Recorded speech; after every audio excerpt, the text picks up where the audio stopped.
Este é o canal Vídeo Audiolivro. Você vai ouvir Nosso Lar, de Chico Xavier, pelo espírito de André Luiz.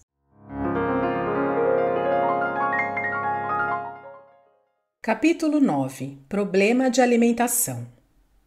Enlevado na visão dos jardins prodigiosos, pedi ao dedicado enfermeiro para descansar alguns minutos num banco próximo. Lísias anuiu de bom grado. Agradável sensação de paz me felicitava o espírito. Caprichosos repuxos de água colorida zigue-zagueavam no ar, formando figuras encantadoras. Quem observa esta colmeia imensa de serviço, ponderei, é induzido a examinar numerosos problemas. E o abastecimento? Não tenho notícia de um Ministério da Economia. Antigamente, explicou-me o paciente interlocutor, os serviços dessa natureza assumiam feição mais destacada.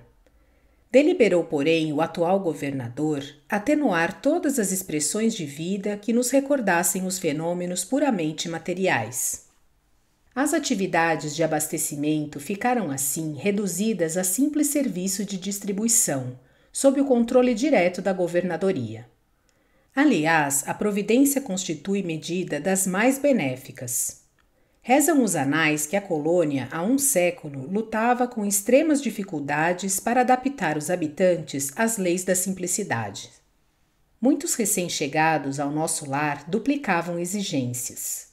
Queriam mesas lautas, bebidas excitantes, dilatando velhos vícios terrenos.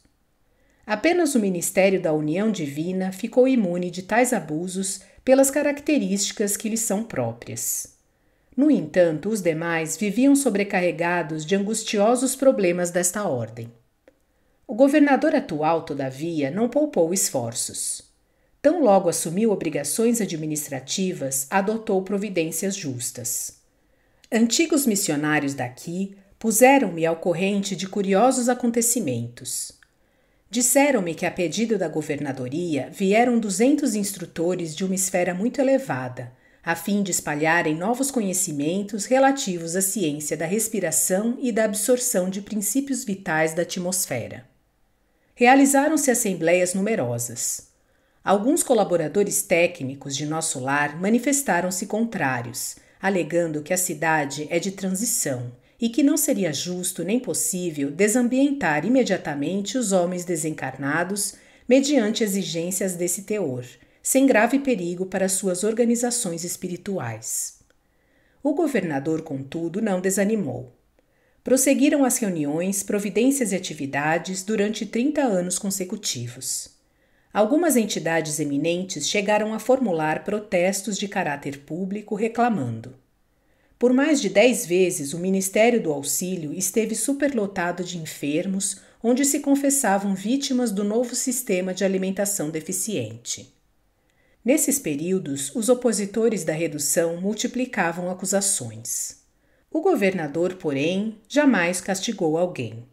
Convocava os adversários da medida a palácio e expunha-lhes paternalmente os projetos e finalidades do regime. Destacava a superioridade dos métodos de espiritualização, facilitava aos mais rebeldes inimigos do novo processo variadas excursões de estudo, em planos mais elevados que o nosso, ganhando assim maior número de adeptos. Ante a pausa mais longa, reclamei interessado. Continue, por favor, meu caro Lísias, como terminou a luta edificante. Depois de 21 anos de perseverantes demonstrações por parte da governadoria, aderiu o Ministério da Elevação, passando a abastecer-se apenas do indispensável.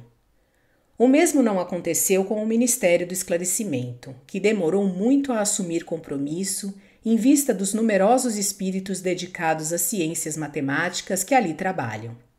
Eram eles os mais teimosos adversários.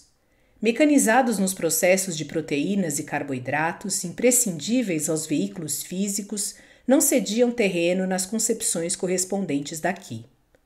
Semanalmente enviavam ao governador longas observações e advertências, repletas de análises e numerações, atingindo por vezes a imprudência. O velho governante, contudo, nunca agiu por si só. Requisitou assistência de nobres mentores que nos orientam através do Ministério da União Divina e jamais deixou o menor boletim de esclarecimento sem exame minucioso. Enquanto argumentavam os cientistas e a governadoria contemporizava, formaram-se perigosos distúrbios no antigo Departamento de Regeneração, hoje transformado em ministério. Encorajados pela rebeldia dos cooperadores do esclarecimento, os espíritos menos elevados que ali se recolhiam entregaram-se a condenáveis manifestações.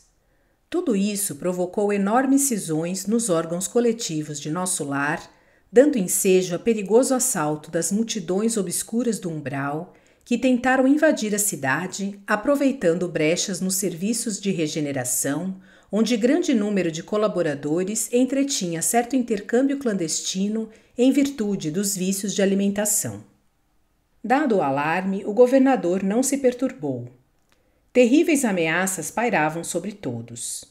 Ele, porém, solicitou audiência ao Ministério da União Divina e, depois de ouvir o nosso mais alto conselho, mandou fechar provisoriamente o Ministério da Comunicação, determinou funcionassem todos os calabouços da regeneração para isolamento dos recalcitrantes, advertiu o Ministério do Esclarecimento, cujas impertinências suportou mais de 30 anos consecutivos, proibiu temporariamente os auxílios às regiões inferiores e, pela primeira vez na sua administração, mandou ligar as baterias elétricas das muralhas da cidade para emissão de dardos magnéticos a serviço da defesa comum. Não houve combate nem ofensiva da colônia, mas resistência resoluta. Por mais de 6 meses, os serviços de alimentação em nosso lar foram reduzidos à inalação de princípios vitais da atmosfera através da respiração e água misturada a elementos solares, elétricos e magnéticos. A colônia ficou, então, sabendo o que vem a ser a indignação do espírito manso e justo. Findo o período mais agudo, a governadoria estava vitoriosa.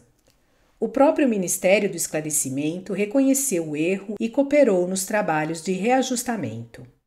Houve, nesse comenos, regozijo público e dizem que, em meio da alegria geral, o governador chorou sensibilizado, declarando que a compreensão geral constituía o verdadeiro prêmio ao seu coração. A cidade voltou ao movimento normal.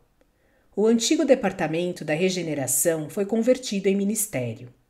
Desde então, só existe maior suprimento de substâncias alimentícias que lembram a terra nos ministérios da regeneração e do auxílio, onde há sempre grande número de necessitados.